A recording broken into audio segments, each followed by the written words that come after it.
A major storm has erupted in the world of women's tennis after Polish player Katarzyna Kawa made a startling claim against rising Filipino star Alexandra Eala, accusing her of engaging in mechanical doping during their intense second-round clash at the WTA 125K Suzhou Open. The accusation, unprecedented in the tennis world, has sent shockwaves through the global tennis community and triggered the involvement of the International Tennis Integrity Agency, ITIA. According to Kawa, the alleged incident took place during her tightly contested three-set loss to Eala. Following the match, Kawa reportedly began collecting what she described as technical and visual evidence, including match footage and performance data, which she claimed showed irregularities suggesting Eala may have used a form of hidden mechanical enhancement. The term mechanical doping immediately caught the attention of fans and experts alike, an expression previously associated only with cycling, not tennis. Kawa took to social media shortly after the match, posting a lengthy statement that went viral within hours. "This is not about losing a match," she wrote. "This is about protecting the integrity of tennis. Every player deserves a level court, free of any artificial advantage. I have submitted all available evidence to the Tennis Integrity Agency, and I trust they will perform a thorough review." Her post drew massive attention from players, analysts, and journalists, reigniting debates around fairness and technology in modern tennis. The ITIA confirmed later that day that it had received Kawa's materials and would conduct an initial review to determine if a formal investigation was justified. While the agency refrained from commenting on specifics, its acknowledgement of the case lent legitimacy to what many initially dismissed as an emotional outburst after defeat. The concept of mechanical doping originated in cycling scandals, where hidden electric motors or devices were found embedded within bicycles to enhance performance. Transposing this idea into tennis raised immediate questions. How could a player mechanically enhance their performance in such a closely monitored sport? Experts began speculating what forms such doping could take. Some theorized it might involve modified racket frames, possibly containing internal components that could affect vibration or power output. Others proposed that sensor-based technologies, perhaps embedded in rackets or wristbands, could provide real-time feedback to improve timing, control, or spin. A few even suggested wearable smart apparel, capable of providing haptic cues or micro-assistance during play. These ideas, however, remain speculative since no concrete evidence has yet been revealed by Kawa or the ITIA. Amid the escalating controversy, Alexandra Eala swiftly responded with a composed and unequivocal denial. Through her management and verified social media accounts, the 20-year-old Filipino sensation released a statement rejecting the allegations as completely false and deeply hurtful. She wrote, "I have always played with honesty, respect, and love for this sport.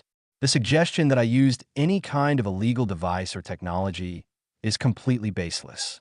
My racket and equipment have always passed all WTA inspections. I welcome any investigation because I have nothing to hide." Eala's statement was accompanied by a calm photograph of her training on court in Suzhou, captioned simply, "Focus forward." Her mature handling of the situation quickly earned admiration from fans and fellow athletes alike. Many commended her restraint and professionalism, contrasting it with Kawa's emotionally charged public accusation. Support for Eala poured in from across the tennis world, particularly from her home country, the Philippines, where she is celebrated as one of the most promising young talents in Asian tennis. The Rafa Nadal Academy, where Eala trained during her teenage years, also issued a short but powerful message of support, describing her as a player who has always embodied integrity, discipline, and respect for the game. Still, the tennis community remained divided. While some sided with Kawa, arguing that any credible claim deserved full investigation to preserve fairness in sport, others accused her of bitterness and poor sportsmanship. Critics pointed out that Eala's playing style has always been grounded in relentless athleticism, intelligent strategy, and natural timing, attributes inconsistent with technological manipulation. Prominent tennis analysts observe that if Kawa's allegations are ultimately proven unfounded, it could have severe consequences for her own reputation. Accusing another player of cheating without hard evidence is serious, one WTA commentator remarked. It can damage trust and careers. If the claims collapse, Kawa's credibility within the sport could take a major hit. On the other hand, the gravity of the accusation means the ITIA must take it seriously, regardless of public opinion. The agency, known for its firm stance on ethics and anti-corruption, released an official note stating, "The ITIA acknowledges receipt of materials submitted by Ms. Kawa relating to possible violations involving mechanical or technological assistance during play. We are reviewing the contents to determine whether a formal investigation will proceed." For many fans, this situation has opened up a new and uncomfortable conversation about technology's role in tennis. Over the past decade, innovations such as smart rackets, wearable data trackers, and real-time performance analytics have blurred the lines between acceptable innovation and unfair advantage.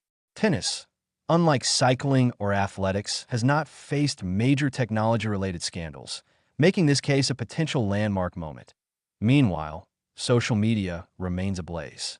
Hashtags like hashtag mechanical doping, hashtag Eala versus Kawa, and hashtag integrity in tennis have dominated discussions on X, formerly Twitter, and Instagram.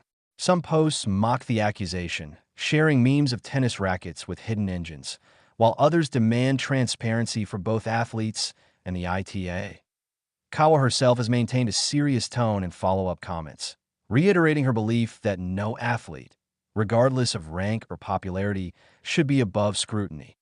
She added that her motivation was not revenge or publicity, but a commitment to ensuring a fair sport for future generations.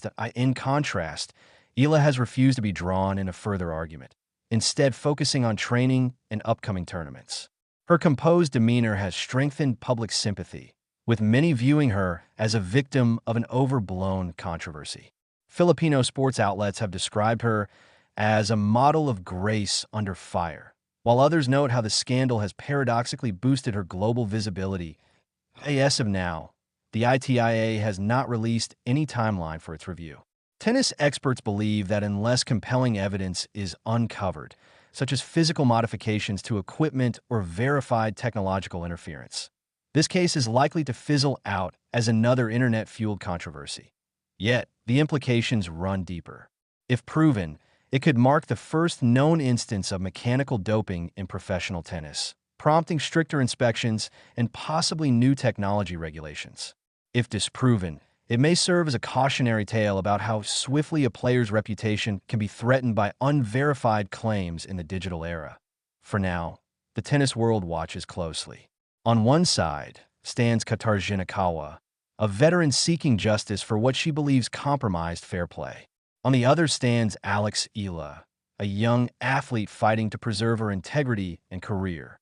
Between them lies a new frontier in tennis, where technology, ethics, and emotion collide. Whether this controversy fades quietly or explodes into a defining moment for modern tennis would depend on the findings of the investigation. Until then, one truth remains clear: the integrity of sport has never been more tested or more fragile.